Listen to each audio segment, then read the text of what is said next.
C'est pendant les crises que les plus grosses fortunes s'accumulent. Il va y avoir énormément d'opportunités dans les 12-24 mois à venir à cause de la situation extraordinaire que nous vivons actuellement. Nous vivons actuellement une situation économique assez particulière. Inflation, crise énergétique, ralentissement de l'économie mondiale. Et des coupures de courant pourraient intervenir cet hiver. La baisse de la croissance européenne met en danger l'avenir économique de l'Europe. Il pourrait être facile de prendre peur dans ce genre de situation, de décider de ne pas investir, mais ce serait une erreur majeure.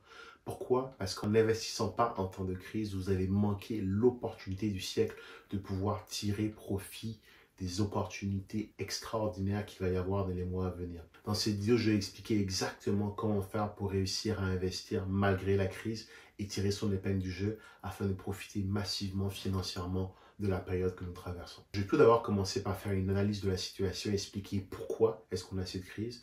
Je vais ensuite dire comment et dans quoi il faut investir dans les 12 mois à venir. Et à la fin, je vous montrerai exactement comment vous aussi, vous pouvez faire pour investir dans les mois qui vont venir. Mais tout d'abord, une petite histoire qui me revient à l'esprit quand je pense à la crise économique. La première chose qui me vient à l'esprit, c'est la crise économique de 2008, pendant laquelle j'ai eu un ami à moi qui allait acheter un appartement à Miami avec sa carte de crédit à 30 000 euros, un appartement qui valait 700 000 euros. Les crises économiques sont des périodes pendant lesquelles, effectivement, beaucoup de gens vont souffrir, vont perdre leurs avoirs, vont perdre leurs biens, vont peut-être se retrouver à la rue. Mais c'est aussi une période pendant laquelle les investisseurs avisés vont pouvoir amasser énormément de richesses, amasser énormément d'actifs et fortement augmenter leur patrimoine. Cet épisode m'a permis de tirer deux leçons. Le premier, c'est que il faut toujours être liquide et toujours avoir les moyens de pouvoir faire des acquisitions.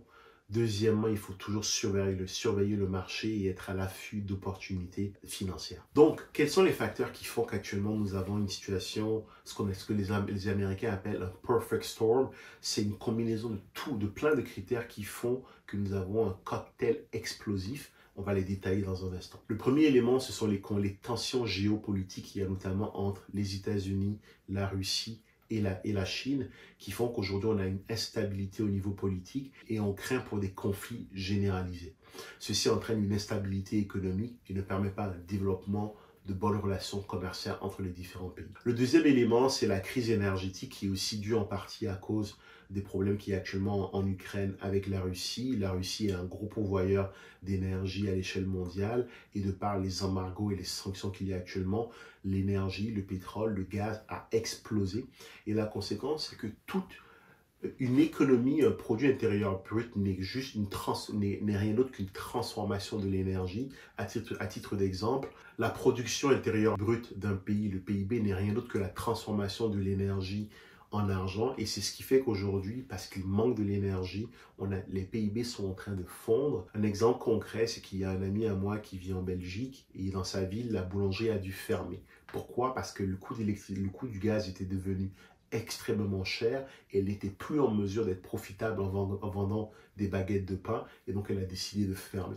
Et c'est exactement comme ça qu'un conflit qui en apparence ne touche que l'Ukraine et la Russie se répercute dans la vie de tous les jours de tous les individus et crée des problèmes d'emploi mais aussi des problèmes de production. Le troisième élément, c'est le Covid qui, malgré le fait qu'on soit sur la sortie, est toujours présent et a créé une vraie interruption des chaînes logistiques, une vraie interruption avec notamment la Chine qui est encore toujours fermée et donc on a du mal à relancer la machine productrice mondiale, on a du mal à reproduire des matières premières, on a du mal à transporter ces matières premières, ce qui globalement ralentit l'économie. Le quatrième élément et pas des moindres, c'est l'inflation. L'inflation, c'est quand les prix augmentent, c'est notamment dû à l'énergie, c'est notamment dû aussi au problème de chaîne logistique, mais la conséquence, c'est que tout coûte de plus en plus cher et ça freine l'économie. Et la solution que les gouvernements ont pour adresser l'inflation consiste à imprimer des billets à longueur de journée, ce qui a pour impact de dévaluer la valeur de l'argent, mais aussi de dévaluer la valeur des actifs. Et la particularité de la crise dans laquelle nous sommes aujourd'hui, c'est qu'en 2008,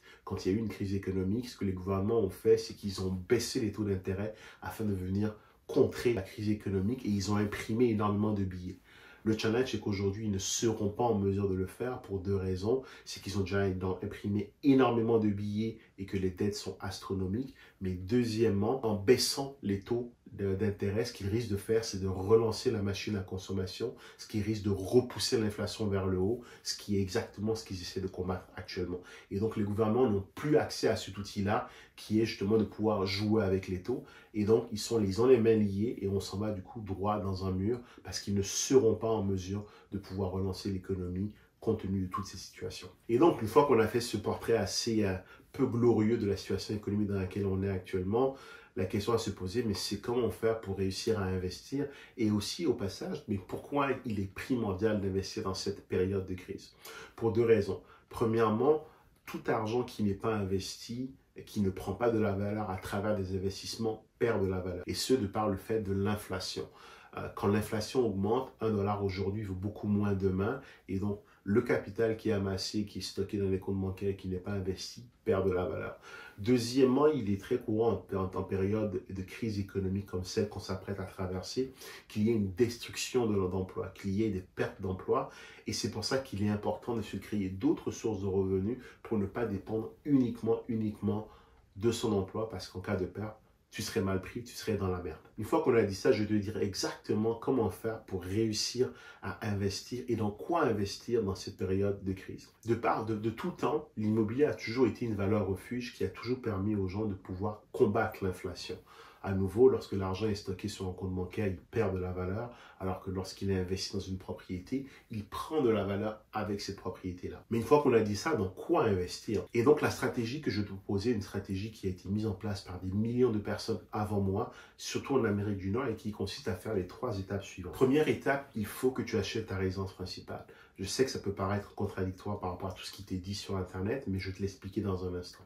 Deuxièmement, il faut que tu accumules des capitaux et que tu lèves des capitaux afin d'être prêt justement à saisir des opportunités. Et troisième étape, il faut que tu achètes de l'immobilier de plus en plus gros et je vais t'expliquer pourquoi. Donc, premier élément, tu dois acheter ta résidence principale pour la raison suivante. Premier élément, l'immobilier te permet de contrer l'inflation. Une fois que tu prends de l'argent et que tu l'investis dans un bâtiment ou dans un immeuble, il va prendre de la valeur avec le temps, il va te permettre de pouvoir combattre l'inflation qui t'aurait fait perdre de la valeur si l'argent était resté sur un compte bancaire.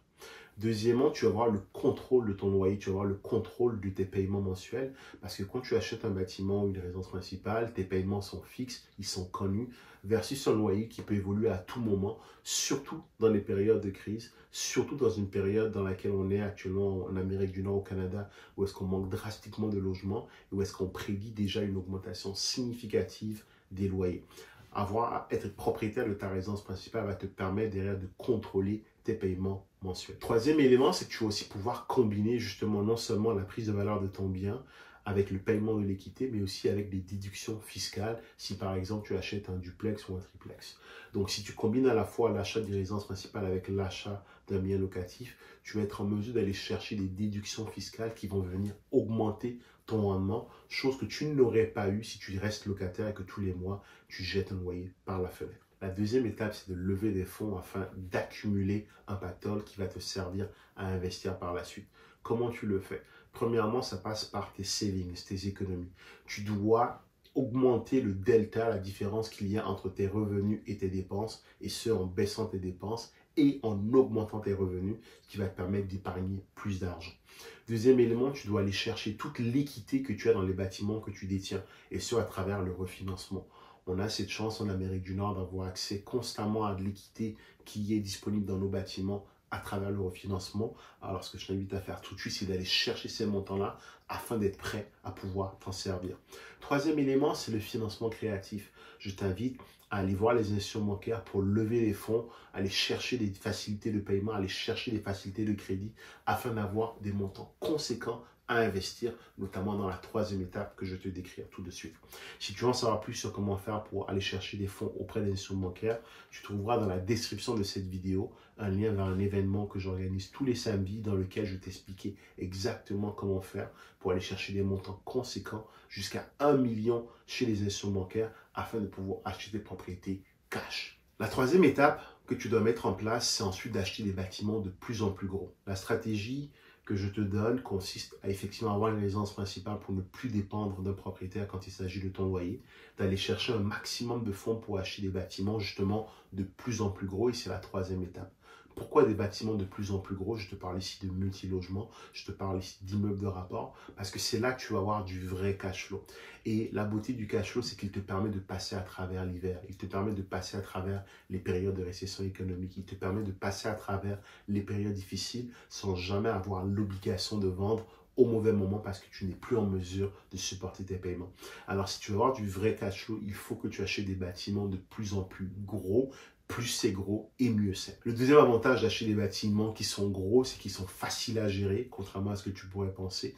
Plus c'est gros et plus c'est facile à gérer parce que plus c'est gros et plus c'est facile d'avoir un gestionnaire qui va prendre en charge les biens et qui va pouvoir les gérer pour toi afin que ce soit un investissement plus ou moins passif, mais surtout afin que tu puisses continuer à te concentrer sur tes activités qui te génèrent du revenu afin de pouvoir acheter encore d'autres bâtiments.